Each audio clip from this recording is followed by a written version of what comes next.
Hello, my darlings. Welcome back to Of Feathers and Fiction. My name is Erin, and unfortunately, it is just me today. I don't have a feathery animal companion with me. I'm out of here. Wait! And that is because it is currently a winter wonderland snow globe type situation outside my window. We have multiple feet of snow on the ground, and it's been actually really cold this week. Chickens don't do well if you take them in and out of drastically different temperatures. So if I were to take my chickens from outside and bring them inside and then take them inside back outside, the change in the temperature just is a shock to their system. So to protect my birds, they're all staying outside today in their comfy cozy little coop with all their goodies to eat, and so they are with us in spirit. But in the meantime, today we're going to go over my favorite books of 2024. I read 26 books this year, which isn't a lot compared to most people that do reviews and stuff on books, but for me it's a pretty big jump. I took about a 10-year hiatus, I'd say, from reading on a consistent basis. I've recently gotten back into reading. I went from reading like a couple books a year to 26. I gotta give myself some credit here. That's a big jump for me. Out of the 26 books I read, I was kind of sad that there weren't a ton that I was like really swept up in or captivated by. I was a little disappointed. That's my goal for 2025, is to read more just simply good books. So let's go over the ones that I actually did really like this year. Starting out with my favorite, I'm just gonna start out with the favorite one. I mean, I already did a book review on this if you'd like to check it out, but that is The Sweet Blue Distance by Sarah Donati. This book is wonderful. I have lots of tabs in here. Those are all like favorite moments, favorite quotes, like just this book was absolutely beautiful. It needs more attention. If you liked Outlander, Sing me a song of a lass that is gone. you most definitely will like this. Pick it up and read it.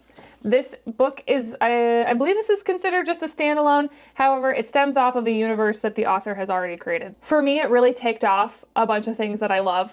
I'm an equestrian. I love horses. There were horses in this. I love strong women that don't take crap from men. We got that. There's a little bit of a supernatural paranormal type situation in here. It's more of a subplot, but that's in here. That was cool. There's the greenest green flag male love interest I think I've read in a book so far. Eli Ibarra is just chef's kiss. He's wonderful. He had me giggling and kicking my feet. A brief summary, it is about a young woman that is a nurse and midwife, and she's hired to go work for a doctor in Santa Fe in his practice. His wife is pregnant and he's looking for a midwife to attend to her. And so Carrie, our main character, she takes the job and is hired. And so she has to travel from Manhattan all the way to Santa Fe. It's like a 2,000-mile journey. And the story is her experiences along the way there. So like half the book is her traveling to Santa Fe, and then the other half is her living in Santa Fe and adapting to life there. It's really rich, I believe, with historical context. The author has a whole entire list of resources in the back of the book on sources she consulted to create a realistic interpretation of what life was like in the mid to late 1850s. There are some really heavy topics in here, but I believe that the author handled them all very respectfully and thoughtfully. I definitely want to dive into reading some of the author's other books that she has, so I'll probably do that this year too. But I gotta get reading because I have a lot of books. My second favorite read of the year was Tom Lake by Ann Patchett. This book and The Sweet Blue Distance, those both got 5 stars. They're the only 5-star reads I had this year. I mean, Ann Patchett is just, she's a great author. This is the second book I read of hers that I rated a 5-star. So I'm kind of now wondering if all of Ann Patchett's writing is basically a 5-star for me. I really love this book.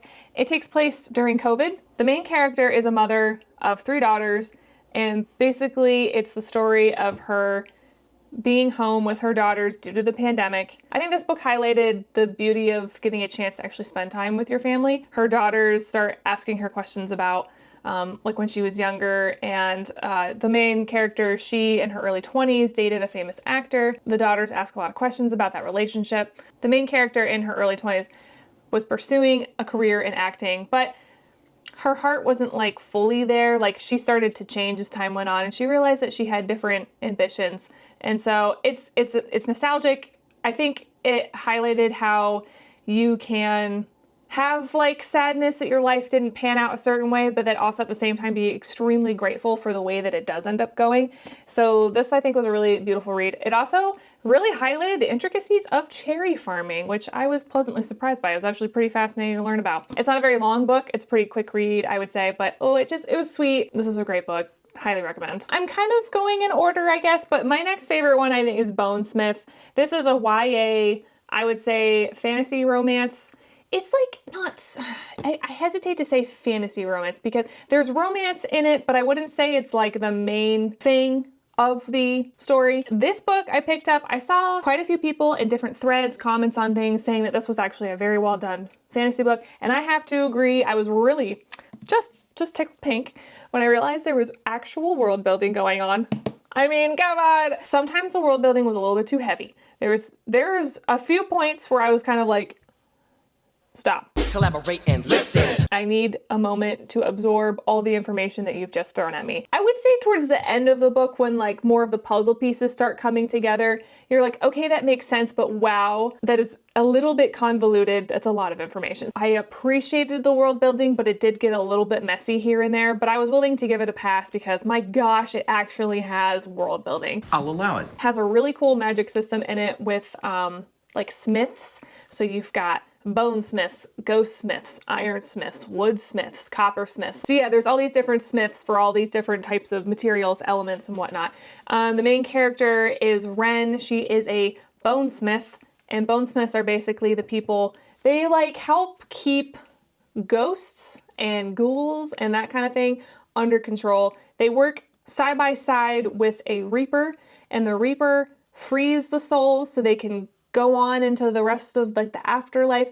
The bonesmith kind of secure they secure the spirit, and the reaper severs the spirit so that way it can go.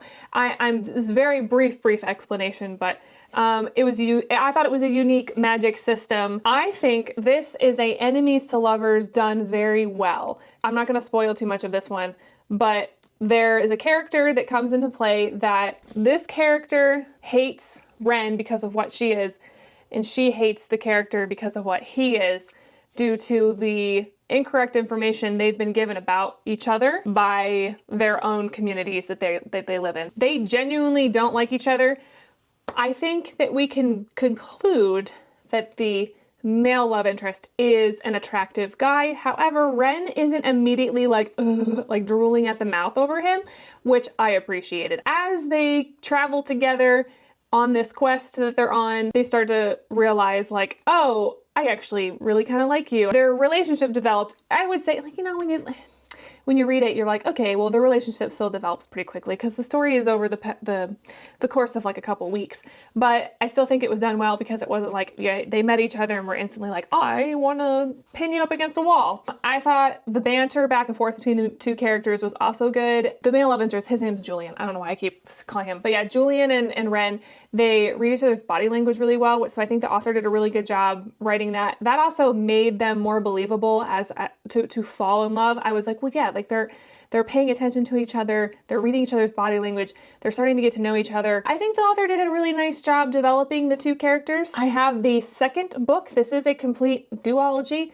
The second book is called Ghostsmith. I have that copy as well, so I'll give that one a read. I think this is really solid. I think if you like fantasy, you like different kind of unique magic systems, I think this is a great read. Highly recommend. I'm laughing at myself a little bit right now because my next favorite book is drastically different from the other three books I've talked about. So I'm now seeing that my reading style kind of goes all over the place.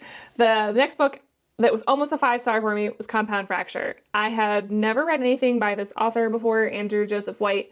The only reason why I picked this book up was because of this freaking cool cover art.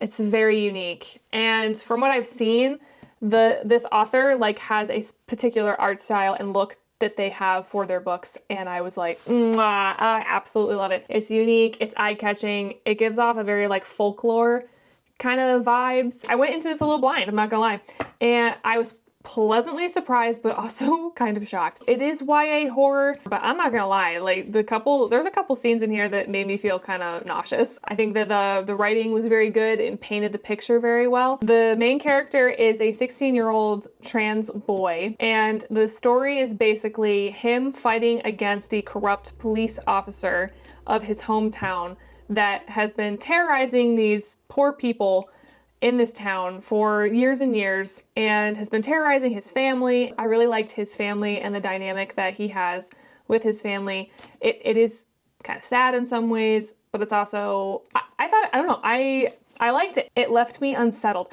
I think here's the thing. One of the reasons why I enjoyed this book is because it made me feel something. I'm almost always prone to giving a book a higher rating if it legitimately makes me feel a certain way. And I preface that, to explain myself out a little bit better. There were books that made me feel extremely angry because of how stupid they were. This book made me feel angry about injustice, but it also made me feel disturbed because it's got a kind of heavy paranormal undertone with it. So it's creepy, it's brutal, but it made me feel something. It chilled me. I think I took 2 days to read it, so I did blaze through it pretty quick. It is a fast read, but there were moments where I had to like set it down because I was like, okay, that's enough trauma for today. Looks like it's time for another therapy session. I might pick up more by this author, but I'm not gonna lie. This book like made me unsettled enough and it chilled me enough that I was like, I don't know if I can go out of my way to read something that I now know is going to be very heavy writing in the way that this was. Congratulations to that author right there. Next book is Heaven Breaker. This one I was pleasantly surprised by. I haven't really seen a lot of people talk about this book in particular. This is more of a sci-fi style book. It takes place in space. Our main character is named Sonali. She survives a failed execution. So her mother is axed and she was supposed to be as well. And turns out her father, who is of nobility, he was the one that ordered for both her and her mother to be. And unfortunately, Sonali survived and is now an orphan. And so she executes her own father. And that's kind of where the book starts off, it starts off running right away. There's these big machine type suits that there's like, it's almost like there's a tournament and there's all these people that compete in it with these giant metal machine type suits, and it's like space jousting is basically what it is. Sonali gets taken in by another person of nobility, put into this tournament with a suit called Heaven Breaker, hence the name of the book. That's the name of the suit.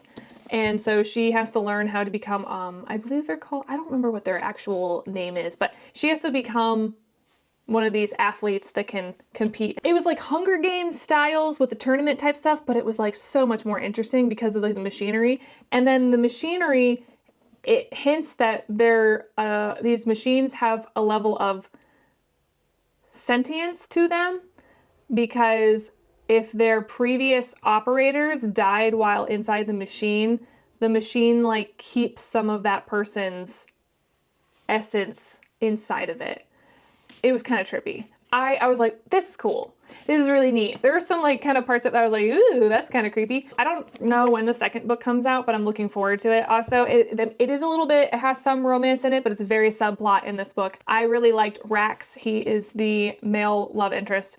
Whenever I read about Rax, he is very much a golden retriever type energy. And I always had the thought in my head that I was like, Rax is the type of guy who's comfortable enough in his masculinity that he would have no problem going into a club and screaming starships at the top of his lungs. Starships were meant to fly. That was the picture I had of Rax the whole time. This book gave me Titan AE vibes.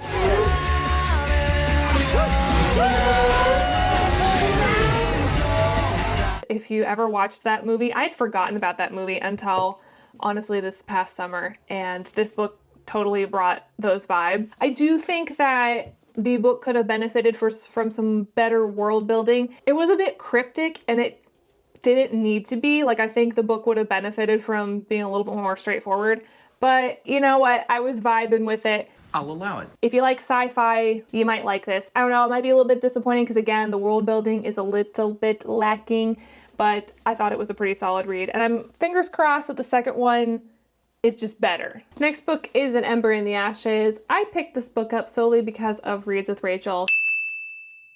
She highly recommends this series. She's obsessed. So I was like, shoot, well, I better give that a try. I liked this book. I have the second one in the series, so I'm gonna get that one started hopefully sometime soon. We have two main characters, Laia and Elias. Laia and her family do not challenge the empire that they live under, because if you do, you're met with death. Laia's brother is arrested for treason. She's like, I have to go save my brother. She's forced to make a decision. She ends up agreeing to become a spy for a rebel group that is underground. And so she becomes a spy and sells herself into slavery in order to get information to the rebels, and in turn, they will help her free her brother from prison. While she is enslaved, she meets Elias, who is the military academy's finest soldier. But he's also the most unwilling, and he's got a lot of inner turmoil. He doesn't feel comfortable with the weapon that he is and the types of things he's asked to do. So these two form a bit of an alliance. By the end of the book, they end up kind of escaping together, and that's where it kind of leaves off in book one. It's interesting. It's different. I was pleasantly surprised. I think like I could have gone with maybe a little bit more on the world building side again, but I think the characters were well written. There was a little more romance in this book than I was expecting. It is YA, so it's nothing explicit, but there is a bit of a love triangle. I'm eager to see how it pans out. I'm pretty sure I know like roughly how things are gonna go, but I was a little bit surprised that there was as much romance in it as that took place on page. But nonetheless, it was a fun read. I thought it was good. So I'm looking forward to the rest of the series. Maybe this will be a series that I end up really enjoying and get obsessed with. Next book is The Night Ends with Fire. This is a Mulan retelling. Personally, Mulan is one of my favorite Disney movies. Let me hear you say, ow! That's close enough. So this one intrigued me, and I think it was decent. I know a lot of people didn't enjoy it. I personally think one of the reasons why I like this book is because it has a love triangle in it, and I liked Lei better than Sky. And I don't know what that says about me. What? Some of my problems I had with the book was like more of the intricacies of like, Meilin is Mulan, basically, and you know, she joins the military under the guise that she's a man, and it doesn't really go into specifics on how she convinces everybody that she's a man, because multiple times throughout the book, like it mentions that she is the smallest in this army of men, and she's also the most feminine looking, so they call her like pretty boy and stuff like that, but it doesn't ever go into like, how does she deal with her periods and stuff coming each month and hiding that from the men, and like, it doesn't say that she disguises her voice at all or anything like that. So that took me out of the story just a little bit. I wanted a little more realism on that front. If the army finds out you're a girl, the penalty is death. But I still thought it was enjoyable. My biggest pet peeve with this book is that the combat and fighting scenes were just very lackluster. The big fight scene in the end of this book is like, that was it? We had cool magic, and then we didn't even play with it. So it was a little bit, you know, a little disappointing on that front.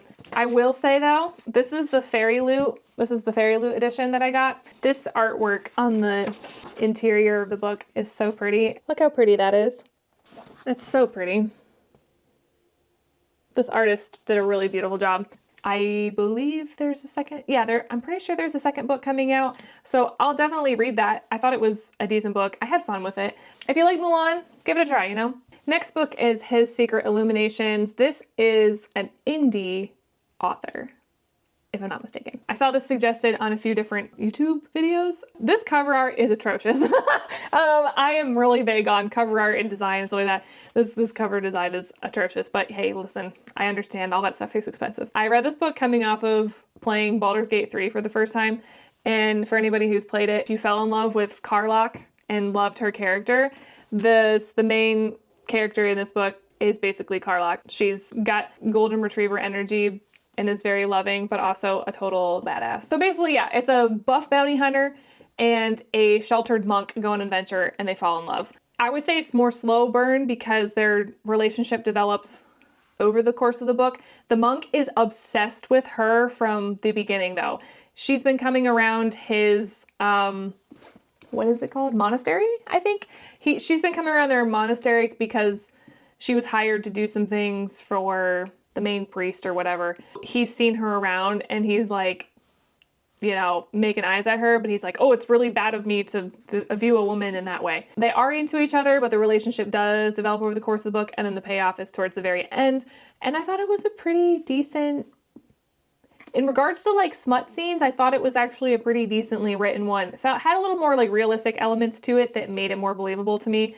The second book I did read, but I skimmed a lot of it because the plot is just a little bit lacking, and it's mainly just smut and exploring different things. I don't know how much I can say on YouTube without getting censored, but so for me, the second book was kind of like, okay, so if you just want to read smut, the second book's pretty much that.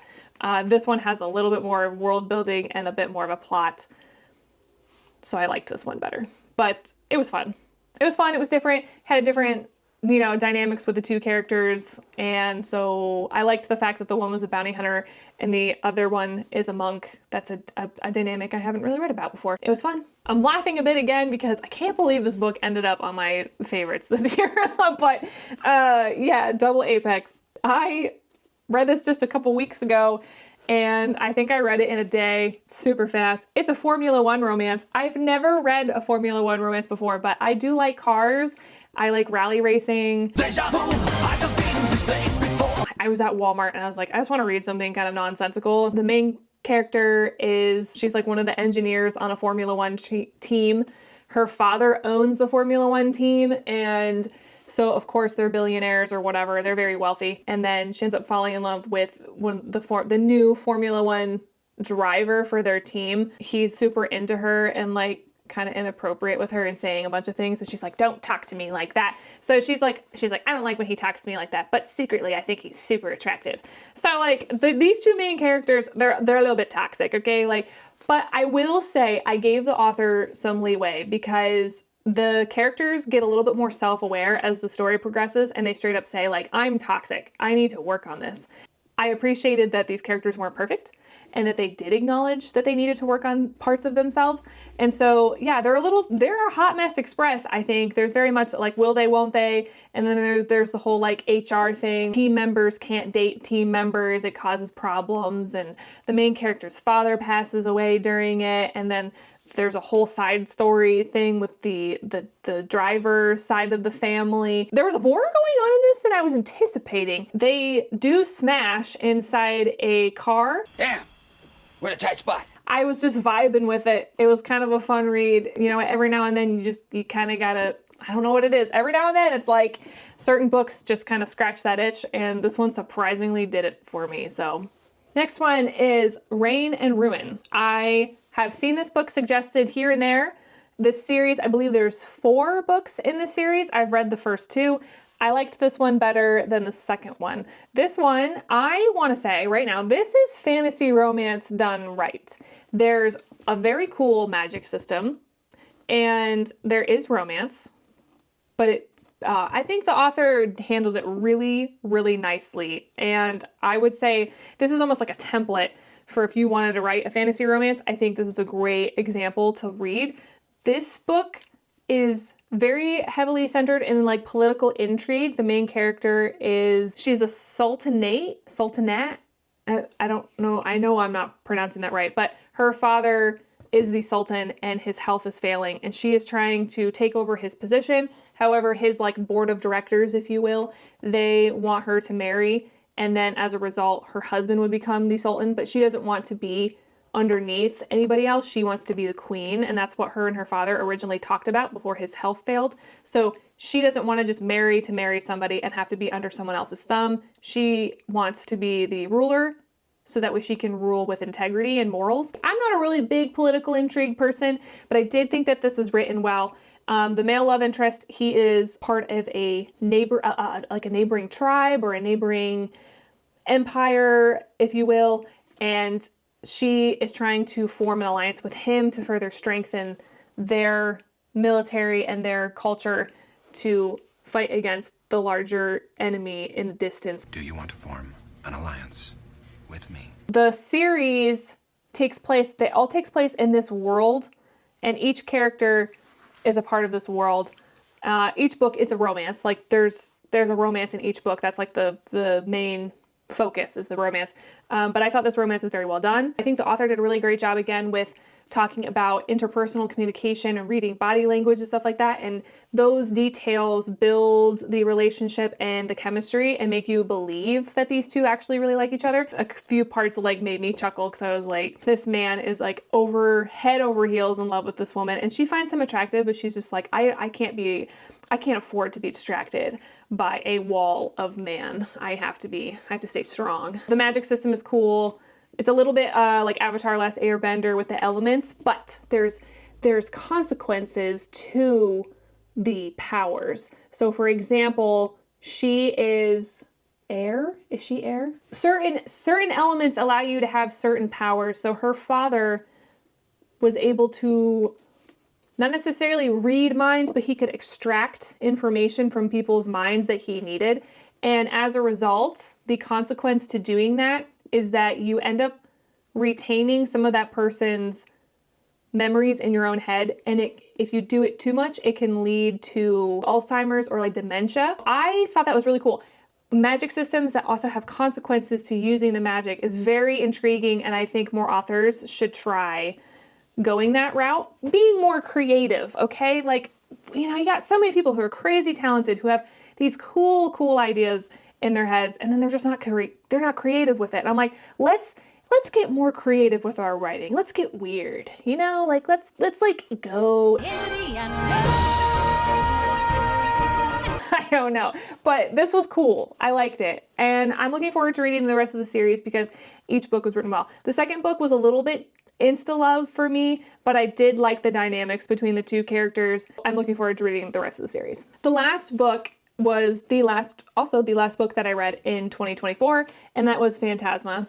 Phantasma. Saying this book title out loud, I would be like, Phantasm. And I was like, no, Erin, that's not the title of this book. It is not Phantasm. There are lots of phantasms that happen in this book, though, if you know what I mean.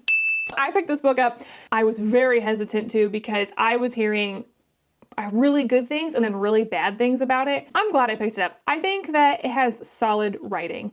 It's basically Hunger Games meets Haunted House. The main character is a necromancer that she takes over her mother's power after her mother is kind of brutally axed. She enters herself into this trial in a haunted house because her sister enters the trial. And she's like, I have to go save my sister. So she enters this trial. She ends up meeting a phantom that lives in the house. He's a phantom. His name is Blackwell. They form an alliance. Do you want to form an alliance with me? So he'll keep her safe and help her figure out the trials in order for her to survive long enough to be able to save her sister. And so I thought it was quite enjoyable. It was a little spicier than I thought it would be. I don't think the spice was badly written though. It was fine. There was a few times where I was like, we just went through something horribly traumatic. Why? I don't know if using smashing time as a coping mechanism in the circumstance is the healthiest way to go about it, but that's primarily what people are reading it for anyway. So I liked Blackwell. I thought the nickname that he used for the main character was Angel, and that didn't make me barf inside my throat, so I appreciated that. That's an okay nickname to be given in my humble opinion. And the biggest problem I had with this book was the ending. I wanted more creativity. It felt very rushed and a bit like, now I got to put a little bow on this and make it pretty and happy ending. I'm not saying that this book couldn't have had a happy ending. I'm just saying I think it needed a bit more creativity is all. And I don't want to spoil the ending. Still though, solid writing. Still enjoyed it. And there's a second book. I'm not sure. I think the second book might fixate on the sisters' story. But yes, this is spicy. So, be aware of that. But I thought it was cool. I really hate the Hunger Games. I read the first book when, it was raging popular. and I just didn't like it. And I realized, because I've read a few books this year that have the trials, like the Hunger Games type situation, and I don't enjoy them. This one was a little bit different though. I think the trials were a little more interesting. The author moved through the trials quickly enough, and then there was enough going on behind the scenes that it made it interesting and didn't drag so much, which is probably why I enjoyed this one a little better. I would love to see less Hunger Games style writing, and just for books to get a little more creative. But who knows, maybe we're moving out of that trend, but that seemed to be very popular in books in 2024, and it's just not my favorite. It's not my favorite trope. That is my stack of favorite books for 2024. How many books is that? 1, 2, 3, 4, 5, 6, 7, 8, 9, 10, 11. 11 out of the 26. I don't think that's too bad. The only book that really was kind of earth-shattering for me was The Sweep of the Distance. That one I really, really loved. That one was cool because I went into it so blind. Like, I had really no idea what to expect out of the book or the writing, because I'd never read anything by that author before.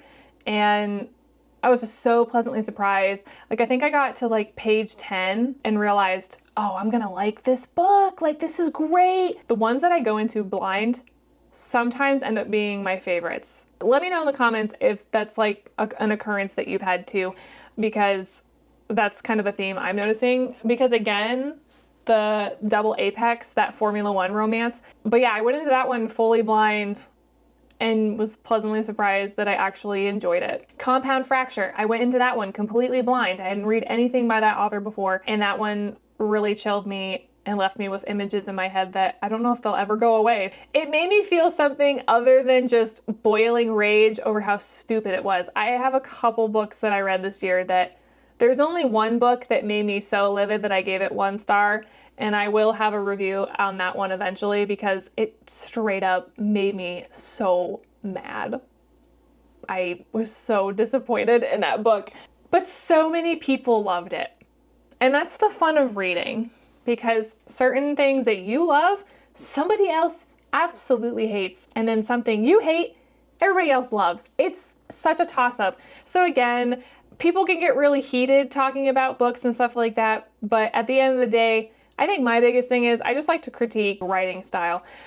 I like to critique if something is written poorly, because I want to see better reading comprehension and I want to see better writing skills being put out there for people to enjoy. I really love the fact that people are reading so much again. That's a win. I just want to see people also reading at a higher level and demanding better writing. I will be a person that advocates for that, because reading does so many great things for everybody. Of course, it's fine to have like the kind of dumb novels. Like I said, the Double Apex, that was kind of a more dumb novel, a fast read, a modern day romance. Cookie cutter, you know what it knows what it is, it's self-aware, it's not trying to be anything that it isn't. That's fine to have those books, and it's fine to read those books. I would like to encourage people to like branch out and read lots of different genres. I have my favorites. I love romance.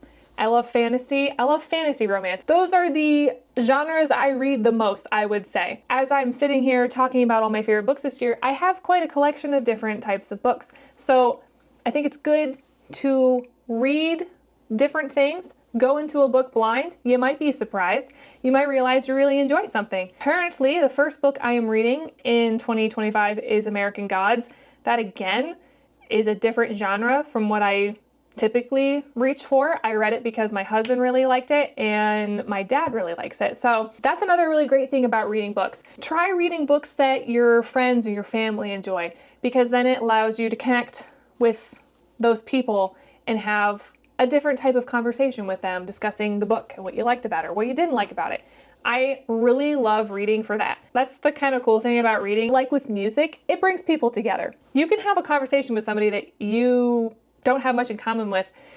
You can connect with them over mutual reading interests. I'm looking forward to the books that are, coming down the pipeline in 2025. We got Onyx Storm coming out here shortly. I'm really hoping it's the book that kind of turns the series around into a more positive direction. I don't know, I'm being cautiously optimistic, but fingers crossed. But to wrap up this discussion, those are my favorite reads of 2024. My goal for 2025, I don't really know if I have a amount of books that I want to read. I think I just want to read more than 26. Thank you all so much for joining me today on A Feathers in Fiction. Leave your favorite reads in the comments down below. I might add those to my TBR, even though I have no business doing so, because the list is an egregious length at this point, and I don't know if I'll ever get to read all the books that are on that list because it just grows every single day. I don't even care. Just leave your favorite recommendations down below, please, and thank you. If you liked this video, please like, comment, and subscribe. I greatly appreciate any support, even if it's just 20 people watching these videos. Truly, you guys are great. I so very much appreciate any bit of support that I can get. Hopefully by the time my next video comes out, it'll be a little bit warmer so I can bring on my feathery companions in again and they can hang out with us because, let's be honest, they're the real divas and the stars of the show. Thank you guys again so much for joining me today. I will see y'all in the next one. Toodles! Reach for the stars.